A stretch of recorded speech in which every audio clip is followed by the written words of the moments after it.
Dreams and the Archetypes. The multiplicity of dream figures reflects the plurality and multidimensional structure of the inner self. We are all made up of many personalities or inner persons, coexisting within one mind and one body. We think of ourselves as one individual, with one single viewpoint on life, but actually, if we pay attention, we have to admit that it feels as though there were several people living somewhere deep inside, each pulling in a different direction. Dreams show us in symbolic form all the different personalities that interact with us and make up our total self.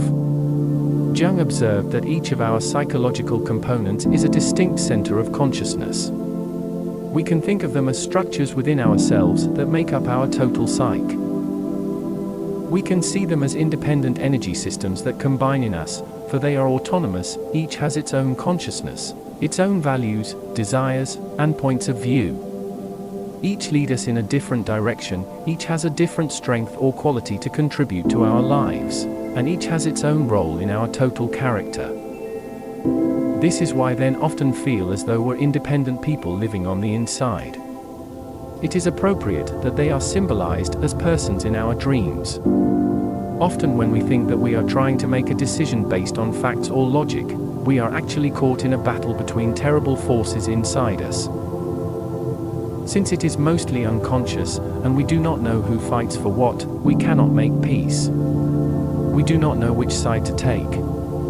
We feel ourselves hopelessly split between opposing forces. We might say that these represent human possibilities, aspects of human characteristics that are common to us all. Here we encounter the archetypes, the universal patterns or tendencies in the human unconscious that find their way into our individual psyches and form us.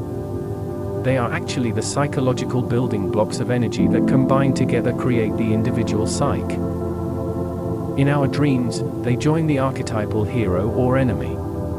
Each of them adds a different richness to our character and has different truths to tell. Each represents our own, individual version of the universal forces that combine to create a human life. The inner self is not only plural. Jung found that the psyche manifests itself as an androgyny, containing both masculine and feminine energies. Every man needs to connect the masculine ego to the side of the psyche that unconscious sees as his feminine side. Each woman's feminine ego needs to make synthesis with the symbolically masculine side of her total self. The psyche spontaneously divides itself into pairs of opposites. All the archetypal energies in us appear to the conscious mind and complementary pairs, yin and yang, feminine and masculine, dark and light, positive and negative. Part of us lives in the conscious mind and part of us, the complementary quality that completes the whole, is hidden in the unconscious. The unconscious constantly uses the masculine and feminine dichotomy to symbolize the interplay of the inner forces that must balance and complete one another. They may appear as hostile opposites, deadly enemies, yet they are destined to make a synthesis, for they are two facets of one stream of energy.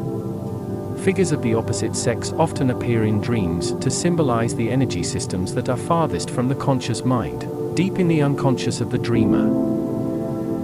Men have been traditionally conditioned in our culture to identify with the thinking and organizing side of life, to be heroes and doers. The unconscious often chooses a feminine figure, therefore to represent a man's emotional nature, his capacity for feeling, appreciating beauty, developing values and relating through love. These are the capacities that live in many men, mostly in the unconscious.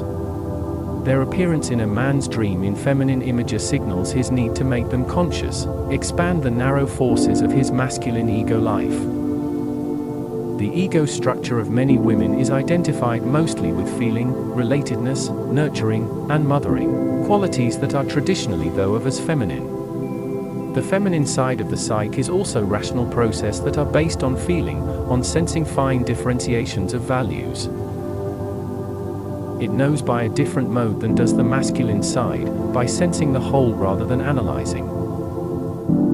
Women's dreams therefore often use masculine figures to represent the other side of the psyche, thinking, logic, knowing by analyzing and differentiating, classifying, organizing, competing, wielding power. A woman may find that many of her attitudes about philosophy and politics will be generated from the side of her psyche that is pre-resented by masculine figures. The most important aspect of the androgynous psyche is the soul image. In every man and woman there is an inner being whose primary function in the psyche is to serve as the psychopomp, the one who guides the ego, the inner world, who serves as meditator between the unconscious and the ego. It is important to be aware of the soul images. They appear regularly in our dreams and play a tremendous role in our development as individuals. They affect the entire course of our lives. Both as energies within us and as powerful symbols, the soul images tremendous forces to be reckoned with. All our inborn desire for unity and meaning, our desire to bring the opposing parts of ourselves together, to go to the unconscious and explore the inner world, to find spiritual experience, is concentrated in the inner beings who are the mediators between the ego and the vast unconscious. If we do not interact with the anima or animus in our inner work, we inevitably project them into areas of our lives where they do not belong.